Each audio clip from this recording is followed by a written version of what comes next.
Hello everyone, in today's episode I'm going to take you guys through a journey. How can you create that beautiful talking head cinematic shots? But the whole point of this video is going to be, we'll be using these small lights right here, Aperture MCs and Ulanzi VL110s. I want to prove to you guys that you don't need expensive ass fucking lights to make that beautiful cinematic shot happen.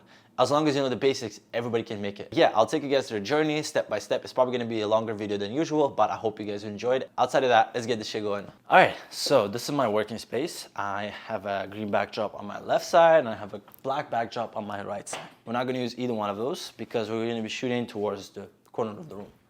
Always think about shooting to the corner of the room, and the reason for that is because you want to have a space between your subject and your background. The more you have the space between them, the more shallow depth of field is going to look like, and a lot of people love that fucking shot.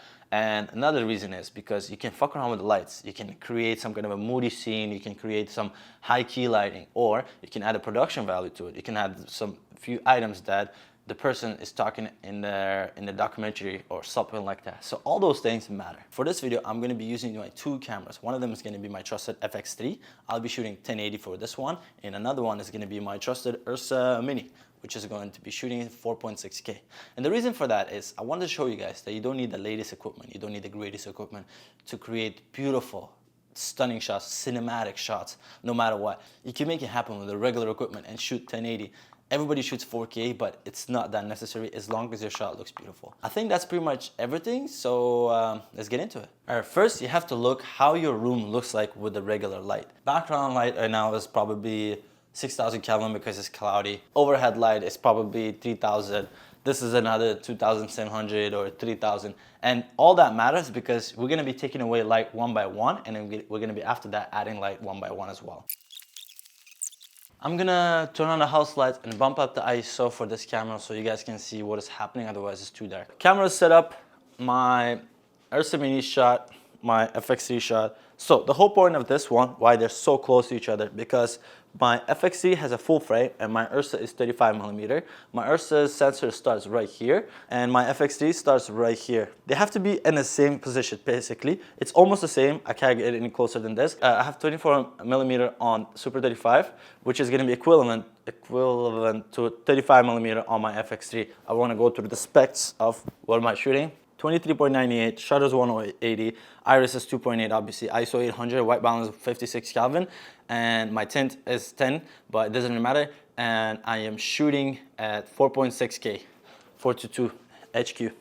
And this one is also 422, but it's 1080, 23.98, f2.8, ISO 800, and 1/50 shutter, and 56 Kelvin as well. All right, so they're exactly the same shots. It's just one of them is 1080 and one of them is 4K.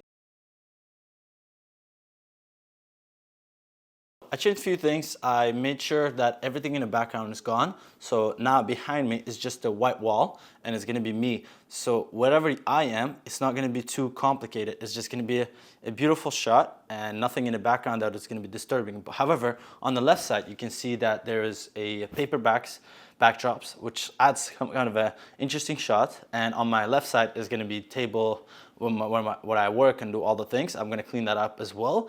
And all those things just gonna add interesting, it's a rule of thirds. So on the left side is gonna be a bunch of interesting stuff, and on the right side is just gonna be me. So that way we can play around and add more lights and make sure that shot is interesting. So always think of rule of thirds whenever you're making these kind of shots. All right, so I'm gonna be using this $20 piece of shit reflector from Newer, I think. And I can use two sides of it. Obviously it has a bounce inside as well, diffuser. And I'm probably gonna use a diffuser and bounce as well. So to make the soft super light, I don't know how I'm gonna do that, but I'll try my best to kind of create that. All right, for this, I'm gonna be using a couple of C-stand things and I forgot what they're called, and ponies. So I can do something like this, for example.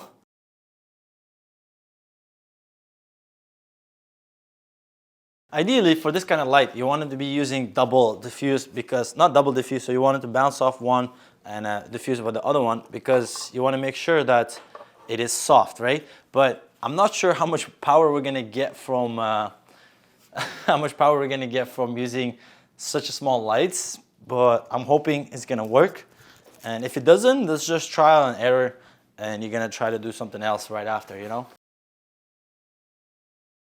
Right, so now I'm going to be adding the lights. I don't know if you guys know, but Ulanzi VL10s can actually attach and detach from each other. So what I'm going to do, I'm going to put a light stand right here, as you can see. Take this, put on my light stand, close it, and now it's one long cable. One long light. From there on, I'm going to take my magic arm, attach it to my MC11s. After that, open it up. Put it right against this guy. I attach another Manfrotto onto the top. I'm gonna twist this guy here. I'll show you guys at the end how it looks like. It is quite complicated, but I'm just gonna figure out how it's gonna be just by step myself. So I have two more small lights left. I'm not sure if I need them, but let's see how it looks like with just these lights at the moment.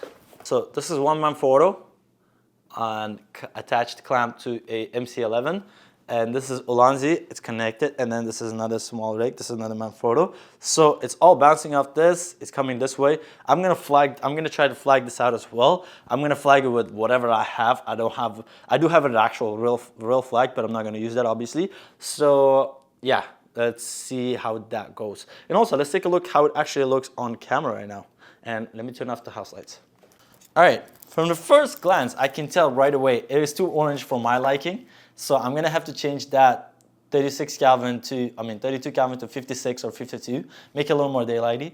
Second one is I don't have enough light on my face. I feel like this is still a little too dim. And if I take it in, it's really soft. It's very soft light. However, it's just not strong enough. And the third one, I feel like there's too much spilling happening on the left side. So I have some kind of fabric. I'll put it there to make sure that it doesn't blow out. Like, it's just, main focus is just gonna be me. That is it. So those are the three things I'm gonna add. First, I'm gonna add the light and change the Kelvins, and let's move on from there.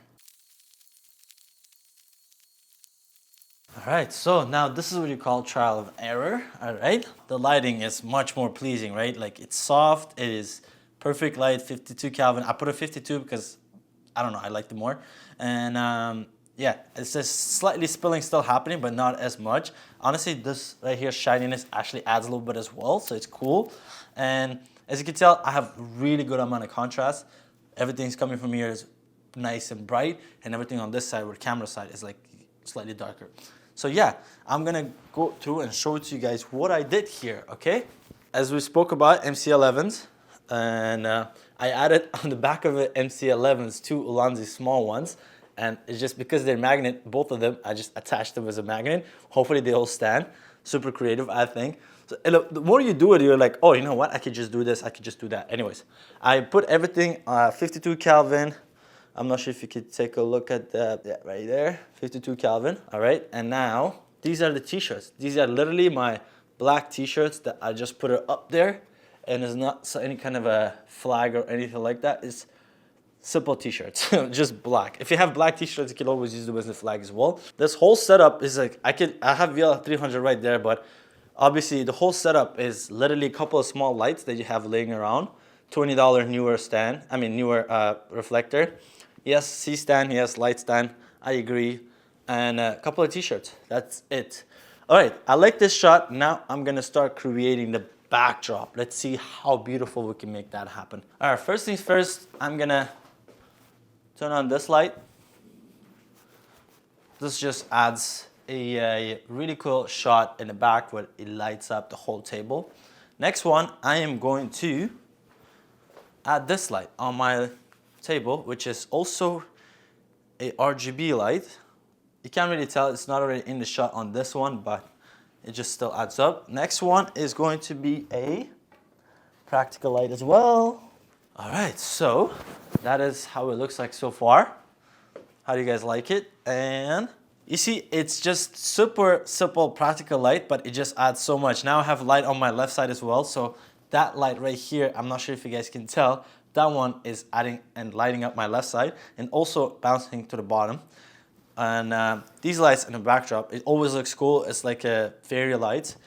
That light is adding my table, it's lighting up my table. I would love to have another light, which is like super 60 something, to add more light to the backdrop, or like give it a kicker. Unfortunately, I don't have any more small lights left, so I'm gonna leave it the way it is. However, if you do have it, if you want to make this image even better looking, you can clearly just add one light right there and make sure it just hits the back of the subject, me. It's really nice, and everything is soft on my face.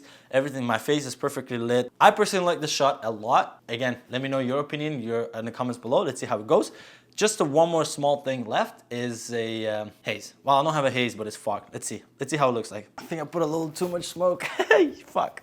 All right, so this is it. This is how the final looks look like. Honestly, I'm really happy with this. Fog added like a little bit of light right there. The lighting at the top, the lighting at the bottom, last touch, really good. The soft light coming from my left side. Again, all these equipment are like, all the lights are literally like $200. You can make it happen as long as you take your time, as long as you know how the lighting works. And the more you do it, the more you learn. Obviously, it took me like 3 hours or so, but again, good thing takes time. So I'm personally happy with the shot, but you can always make it better. I'm not saying like, oh, this is the best thing ever, but again, I think it looks cinematic and it looks really good. However, everybody have their own opinion. So if you have anything you want to say, leave it in a comment below. Good, bad things, whatever you want to say, I'm ready to hear. Yeah, so this is it. This is all I want to share with you guys today. For the rest of the day, I'm going to be just putting everything back the way how it was. A couple of t-shirts, one reflector, a couple of lights, fog, practical lights, bunch of practical lights. And here we go. That's everything I wanted to share with you guys today. Hopefully you guys enjoyed it. Hopefully you guys loved it. And if always, as always, thumbs up if you liked this, thumbs up if you loved it, and I'll see you guys on the next episode. Ciao. God damn, I have to move so much. Shit, bro, you don't even get it. Fuck. Bye.